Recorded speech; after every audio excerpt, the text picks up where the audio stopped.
I have an army. We have a Hulk.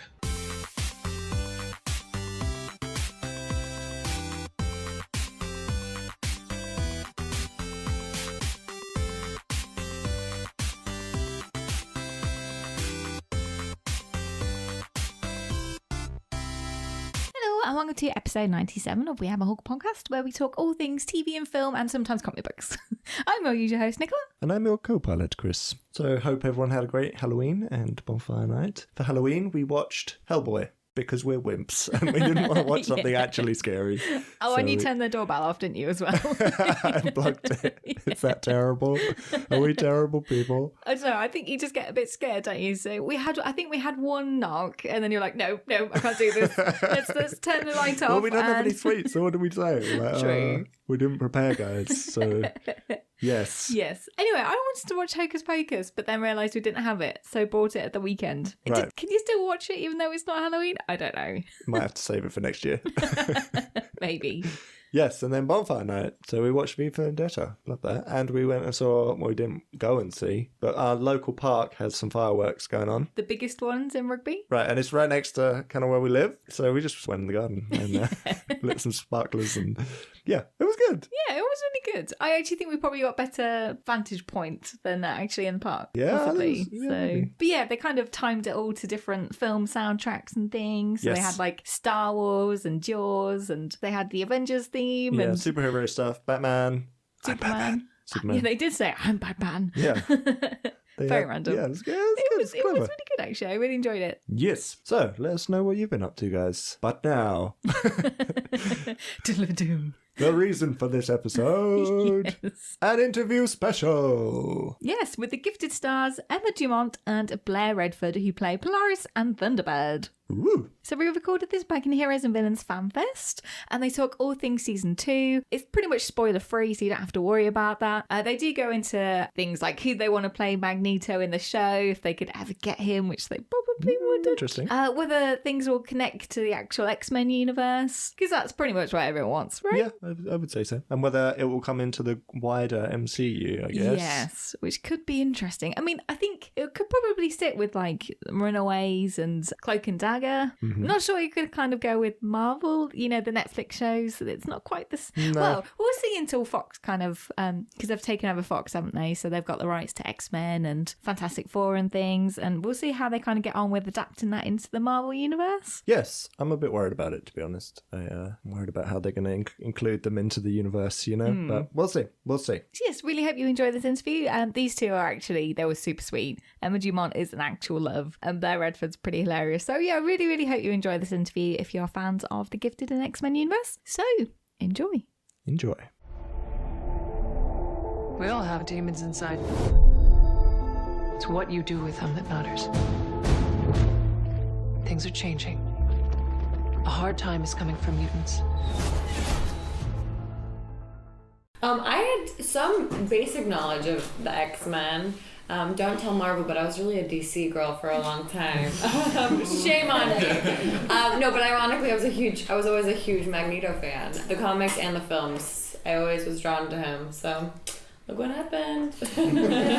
Manifestation. I know, right? I know you guys don't know that much about season 2 at this point, but obviously quite a momentous finale. Polaris made quite a big decision. What do you think, just in general, the world is going to look like after what happened? A disaster. Freaking disaster. I mean, I think, you know, Amy Acker said that we're doing a time jump, so I think I can share that. So we're jumping 6 months into season 2. So obviously things have changed. People have changed. People have been struggling for longer and sort of, you know, it's going to be, yeah, everyone's pretty emotionally wrecked when we come into season 2. Obviously there's a baby coming, so 6 months means that we're closer to that. But yeah, the world is hard. Mm. Yeah, I agree with all that. Excellent. We'll get to see baby Polaris. Oh yes. I love that we're calling it baby Polaris. Forget the dad. It's all about Baby Poe. It's got the same Baby full Poe.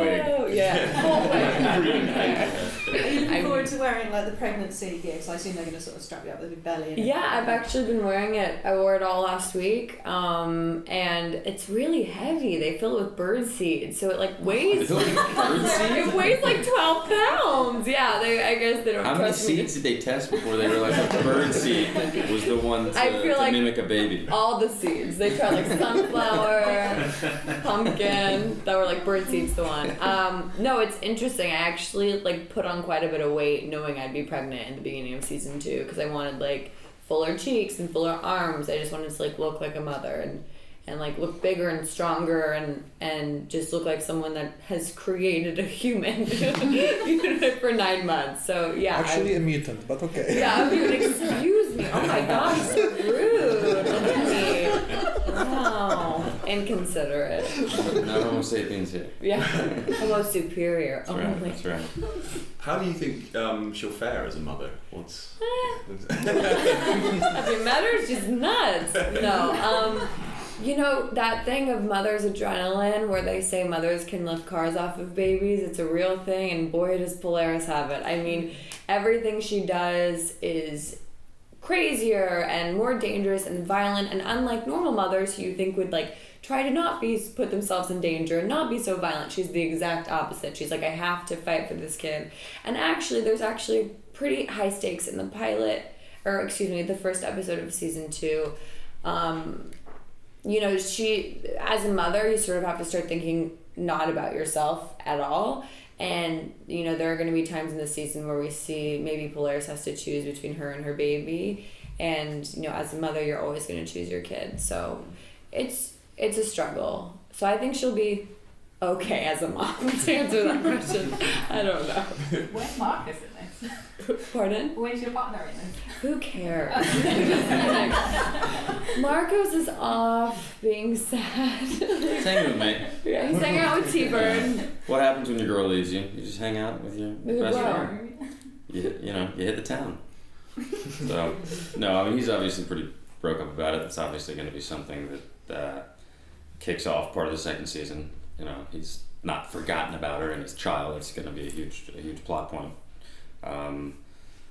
But yeah, I mean, that's one of, I think it's going to be one of the fun things to see. I mean, it's a relationship that everybody enjoyed and yearned for. I mean, they were broken up the whole first half of the first season, and the last half of the first season.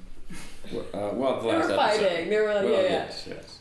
What I'm really excited for is because Thunderbird like can communicate with animals and he has all this tracking ability. I'm wondering if you can talk to the baby before the baby can talk. Do you know what I mean? Maybe he'll like feel the ground and be like. I don't know that he can communicate with animals. It seems like something where just it like sounds right. So it's something we can do. No, that is true though. I talked to Derek about it. Derek and I actually. Do you guys? He has a language with that? No, yeah. It sounds like what's what's the Disney cartoon? Who Dr. sings to- Dolittle? No, who sings to animals? The princess. That's what. Which it one? sounds All like. of them. Pocahontas. Yes, Pocahontas. Also Cinderella. Yeah, that's what it sounds like. Birds and That's stuff. what it sounds like. Yeah. Well, no, I talked to Derek. You guys know Zingo. It's my favorite character in the show. It's our dog. Zingo is And Zingo's very important to the storyline. But we were like I was joking around with one of our Marvel producers the other day about how Thunderbird and our pet dog probably have like a really deep relationship. Like they probably they really do speak the Just sitting there with a coffee, talking to the dog. Yeah. I think that's a scene we could play out. That'd be fun. 100%. Yeah.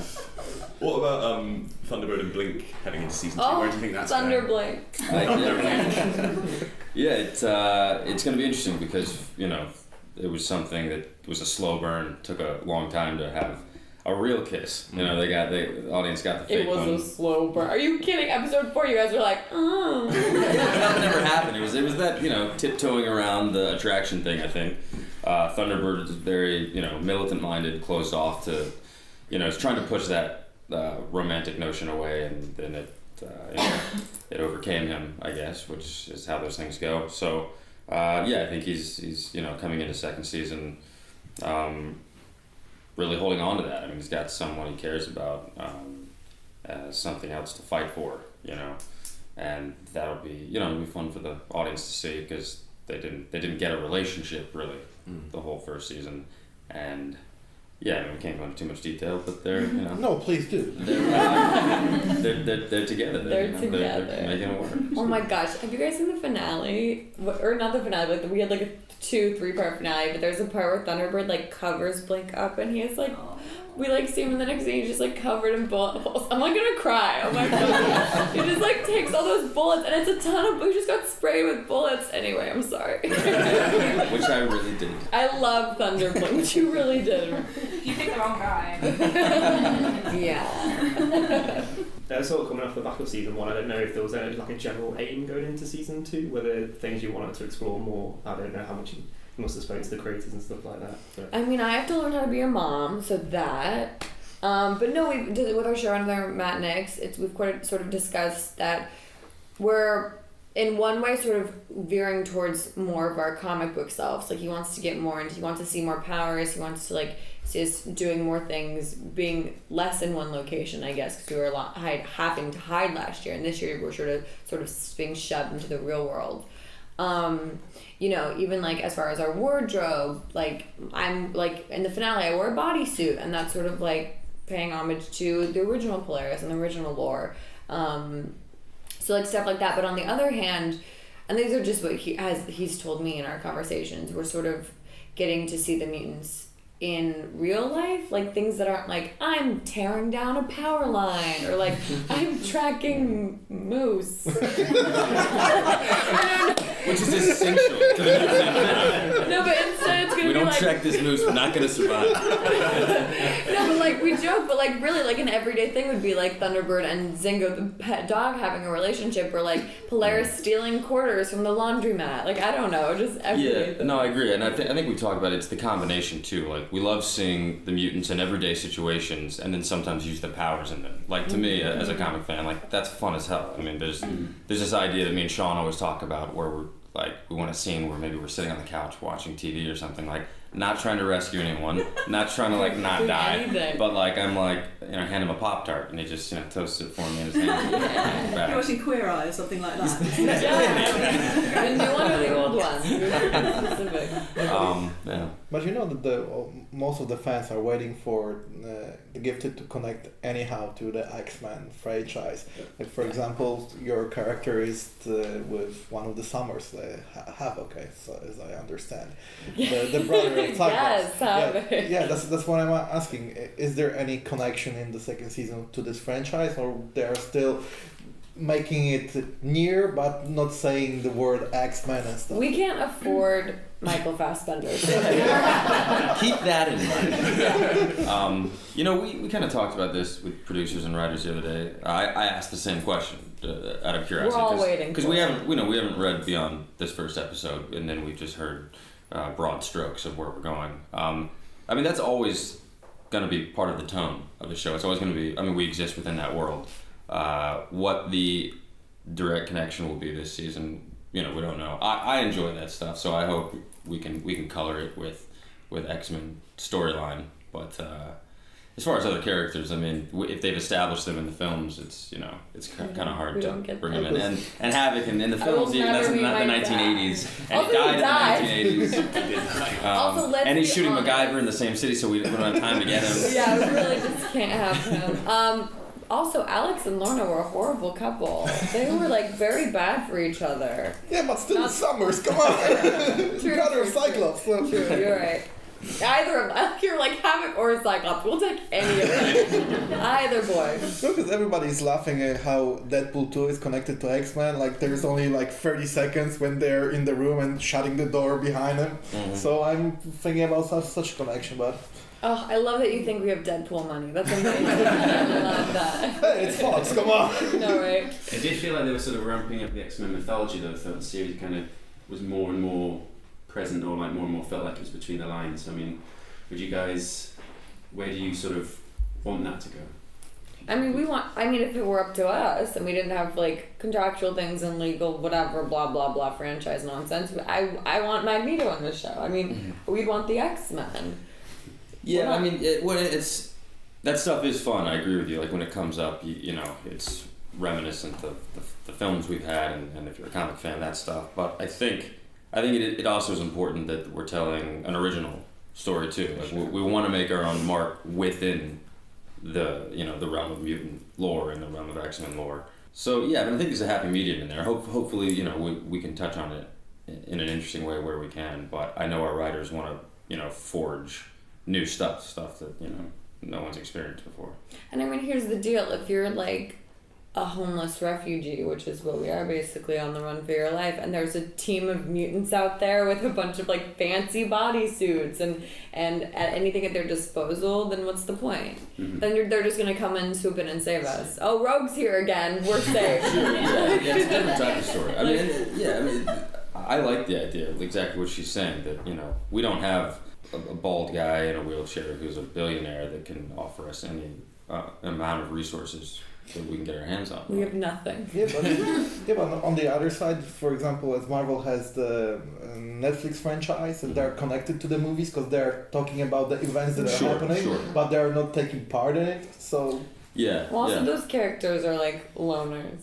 Yeah, those are all single off characters. Our, like, you know, Jessica Jones not trying to save the entire mutant race. We're literally trying to save an entire population of people. Do you know what I mean? Like, it's like or at least Polaris feels like she is. She's trying to save millions and millions and millions of people, like an entire minority group. Whereas Jessica Jones is kind of just like, I'm a sad alcoholic, and if I beat up a few bad guys, then so be it. Like, you know what I mean? Like, it's a very different stakes. It is. And touching on what you said, and you guys probably know this better than I do, but I'm pretty sure that was all mapped out by a lot of the MCU heads to like keep it under the umbrella. I mean, the Daredevil, Luke Cage, that was all, they planted those mentions within the script because they knew they were doing that from like day one.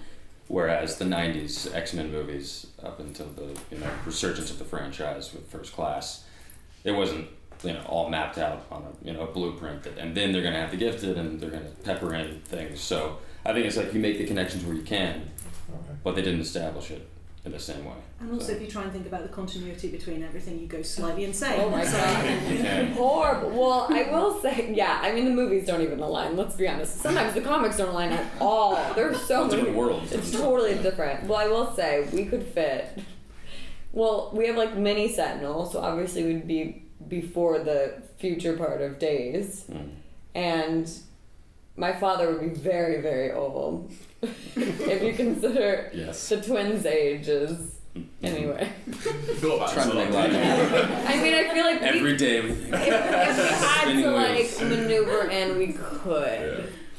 What about Thunderbird's brother, so Warpath, because that's a character that's not been in the movies, so that's something that the Gifted could potentially explore. Warpath was He's in trash. I hate Warpath. Days of Future Past. Oh, that's right, he was actually. Boo Stewart played Warpath. But to be fair, Blink was too, you know? Yes, they were. Would you like to explore a version of that character if that was possible? His brother? You mean to have someone come in and play that? Yeah. I mean, I know, I've talked about it with some of our producers, and it's an exciting idea that, you know, that they've been into. But I don't know. I mean, I don't know when it'll come to fruition. If it does, I don't know. Each character that is that big, they also have to go through a series of hoops to get, you know, allowed to bring it into our show. Right. You know, and I mean, I get it. The films want to, if there's a chance they're going to use it in the next 5 years, that everyone just needs to be on the same page, so you're not doubling up on characters. I think that's kind of important. It's crazy. Marvel's so strict. Don't come for me, Marvel God. Even picking the name of the Marcus and Lorna's baby was like a huge deal. Yeah. Our jobs are very important. Well, ours are easy. I mean, like, our producers have to deal with a lot. Yeah. On the note of the strength of your own story, though, I mean, like, the fan reaction to your characters is excellent. Like, what has been your experience of that kind of feedback?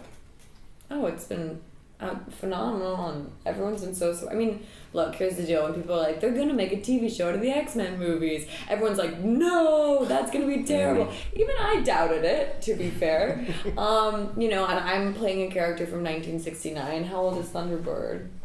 Like, when did he first appear? Yeah. Or how old is he in the show? No, when did he first appear?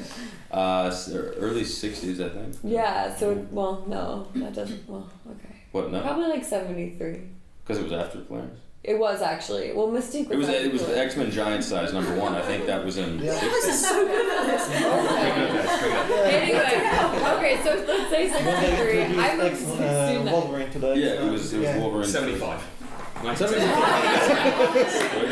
Thank you. I was close. Anyway, so playing characters that are generational like this, that have so much backstory and are so basically set in stone in the lore and in the canon of Marvel.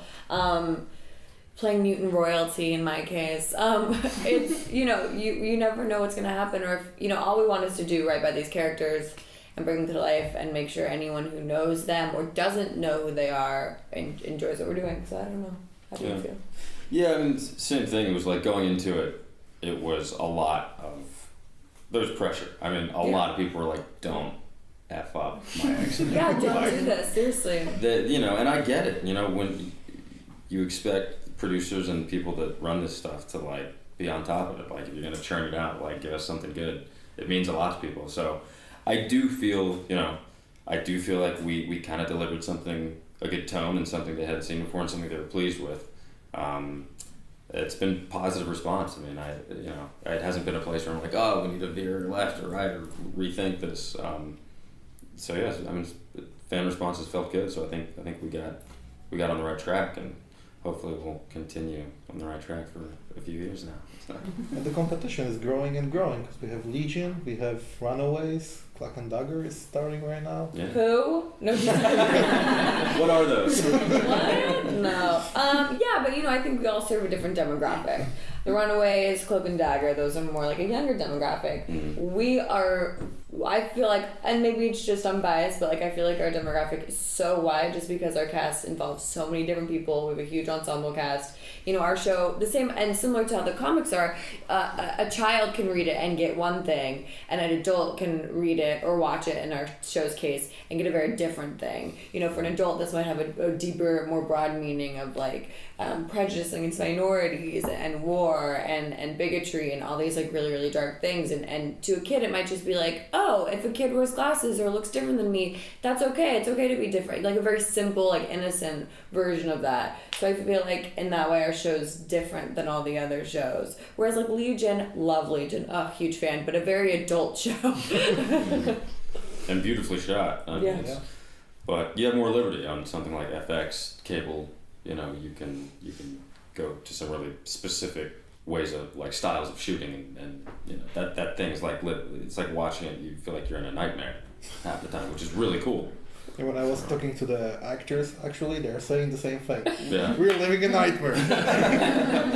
Did they say it was difficult? Yes. I heard it. Yes, some of them say that they have to go for therapy after that because the things they are doing to them. I believe that. Well, it looks great. I love that show. I think they really nailed it.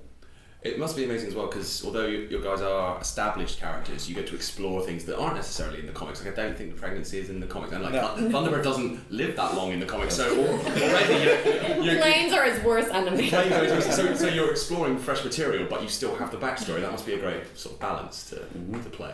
Yeah. I think. I mean, obviously, Thunderbird had really 2 appearances before his death, and then they revamped him and brought him in here and there, but. Yeah, it's cool because it is established. Even with two issues, I was surprised because, like I said, I wasn't super familiar with Thunderbird, even though I was a fan of X-Men. And then when I got the role, hardcore X-Men fans started coming out, being like, "Yes, Thunderbird's gonna be here." I was like, "Really? Like you're really excited about that? That's great." But it did leave enough room where we could explore it and make it original. It was also written in a time, where it was maybe a little stereotypical and stuff, and I think we've tried to do a really good job of making him more three-dimensional, not just the Native American superhero. Yeah. Trying to add some layers and background to him, which we get to do that with all characters. No, I mean, yeah, that's a great thing. Same thing for Polaris. I mean, she was written in the 60s. We weren't really femme power back then. She was very over-sexualized. She was a lot of times written off as the crazy girlfriend. And we even say we have a scene in our show where Reed Strucker's like, "That's crazy, you're crazy," and Polaris is like, "Don't call me crazy." Call me crazy. Just like It was in all the promos.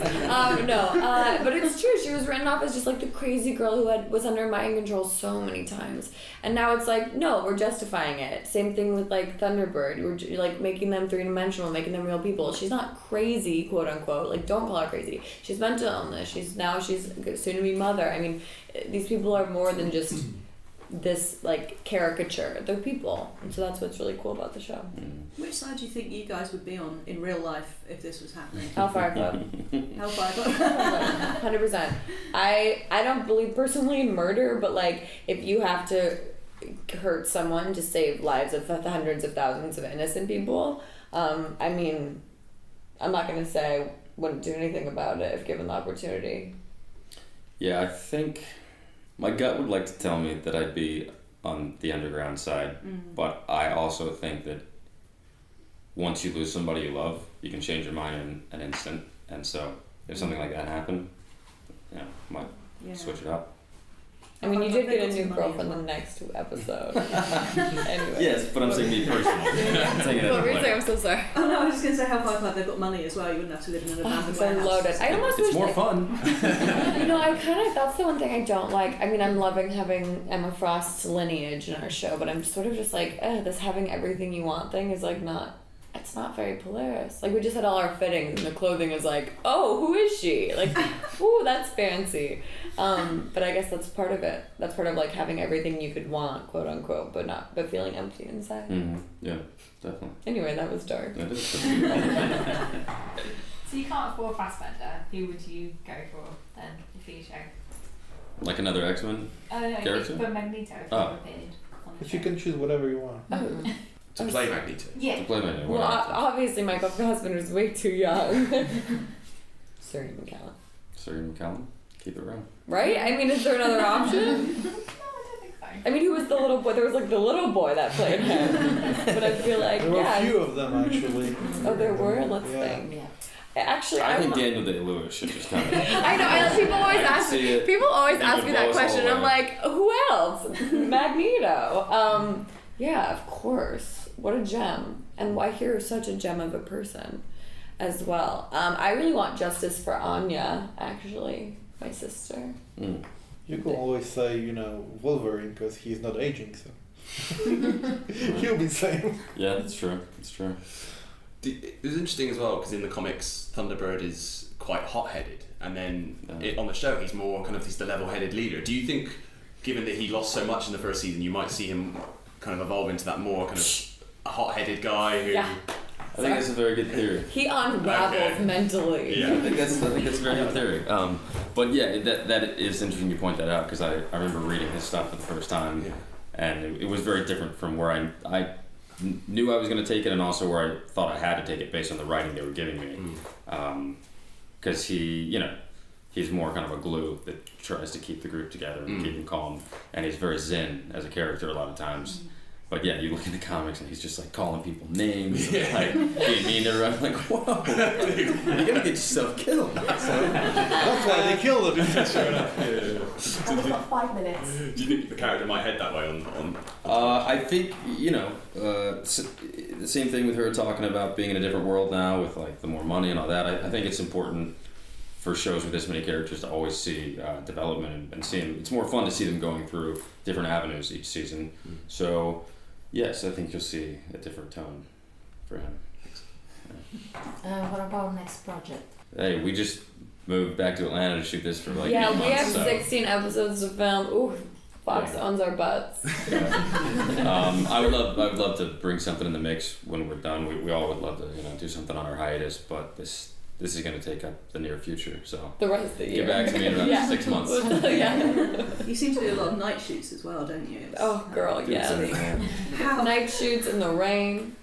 Yeah, well, when the show involves a lot of like missions to take down Sentinel Service headquarters. It's never in the middle of the day. No, we're never like, let's sneak in broad daylight. They'll never suspect. No, I remember when we shot the pilot, because the whole thing was set in the rain for whatever reason. It was lovely. Thanks, Brian Singer, for that one. Like my first day on set was like getting slammed in a puddle for like 16 hours. That was a cold night. Anyway, so I do remember like the very first thing that was like set for my character during my makeup test was like, all her makeup must be waterproof. Must be puddle-proof, storm-proof. No pun intended. What was the question? I'm so sorry. A lot of night shoots. Yeah, a lot of night shoots. It's a statement of fact, really. I'm always amazed when I see a show that has so many night shoots. I know it must be so hard for you guys. It's actual hell, yeah. But we're together, we're family. Yeah, if you're doing it with people you like, then it helps time, pass pleasantly. But yeah, it throws your sleep schedule off for sure. I read that you have every Polaris action figure. I do, yeah. Available. Do both of you guys sort of have an increasing collection of memorabilia mounting at the home? Oh, it's insane. It keeps going. It's crazy. People are Which is giving me great. like stunning like comics, and I'm like, are you sure you want to give this to me? Like, are you sure you want to keep this? Yeah, I can't remember where I was. I just got. Also, I love that you were like, I read that you said that. Yes, I tell everyone. Yes, I hope everyone knows. I repeat, I have every Polaris. Oh, it was when we were doing. Challenge accepted. I'm just waiting for one that looks like me. Oh, has anyone seen the new X-Men Blue? The Polaris, the new Polaris, who's now leading the X-Men again, looks much more like me than the original artwork. Very fun. I'm not going to say it's for any particular reason, but she has short green hair now. Exciting. Okay, what were you going to say? No, when we were doing the pre-production stuff on set the other day, one of the EPK interviewers gave me a Thunderbird trading card. I got one too. But I hadn't. I don't think I'd seen it before, but he gave it to me, and I was like, "Oh, thank you, man. It's really cool." And threw it in my wallet. And the other later, when I was paying for something, just not even thinking about it, I took it out like as if it were a credit card and was like, "Here you go." I didn't even look at it. I'm like, "Wait a minute, you can't use the Thunderbird. It's not gonna charge." He thinks he's Gambit, just pulling out playing cards. Here you go. Good try. It's the new Thunderbird Visa. So you're like, don't you know who I am? so you're like Sean Connery, I will not pay it. I will sign you, and my signature is more flat. No, but I wouldn't give the card away. I was like, no, I want to keep it. Do you think we've seen the full extent yet of Polaris's powers as well? Because obviously the baby was influencing that and changing that. No. That was right there. No, we haven't. I mean, look, we've seen her like tear down telephone poles and smash cars and people. We haven't seen her tear apart a whole city, let's say. No, we haven't.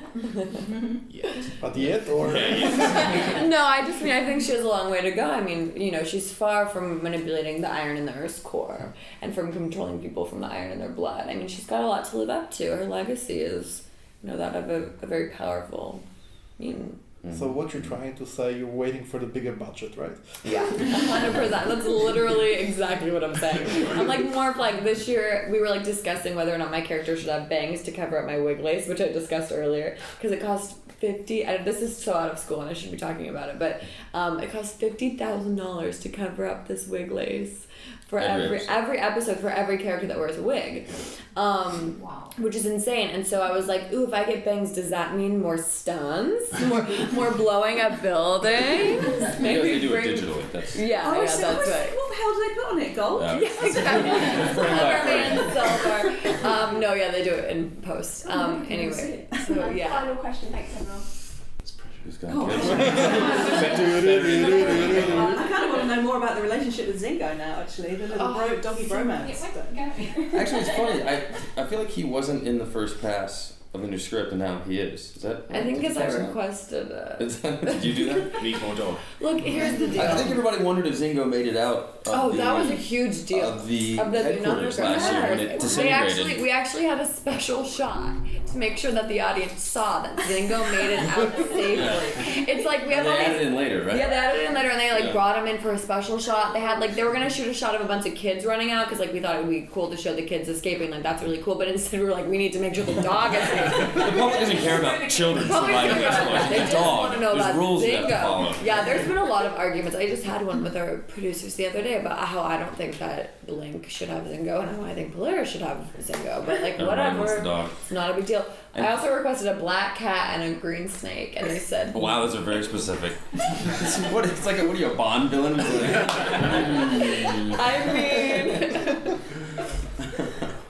And people were speculating, I think, for a minute that Zingo was a mutant. Yeah. He, like, can turn into a dog. It's Well, like, don't say that, as far as I because know, we it's still just a don't dog. know. We still don't know. I don't know if we're going to go full. They'll go a great twist in the series finale, just suddenly it's a human. Whoa, Zingo! I've been watching you all for many years. Professor X! Like, I can imagine. Why didn't you ever help? Since when have you had... I've been cleaning up your shit for years.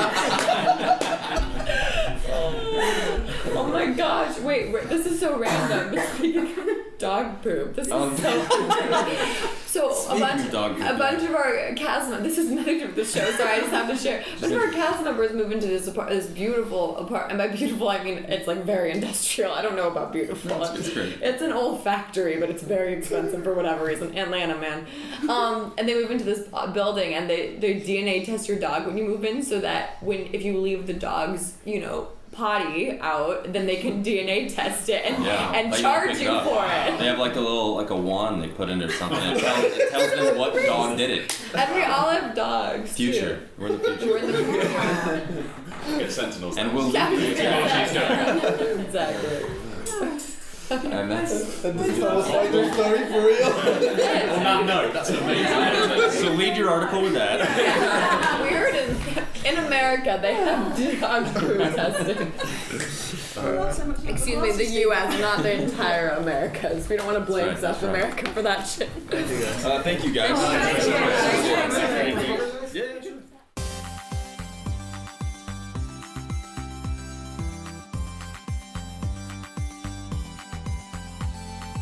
Thanks so much for listening, guys. I hope you enjoyed this interview special. If you're a returning listener, thank you so much. We really do appreciate you coming back and listening. Thank you, guys. And if you're a new listener, then I really hope you enjoyed this one. And if you'd like to subscribe, then we're on pretty much all of the podcasting platforms that you would like to listen to. So iTunes, Spotify, Stitcher, all of those sorts. So do please go and subscribe if you enjoyed. Yeah, and give us a 5-star review, because, that's quite a nice thing to do.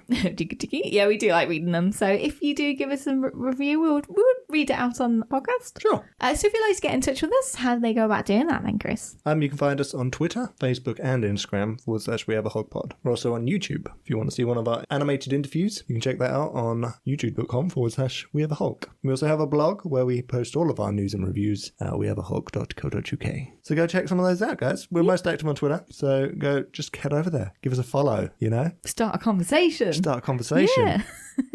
So once again, thank you so much for listening. We really do appreciate it. Thank you. And hope to see you next time. Bye.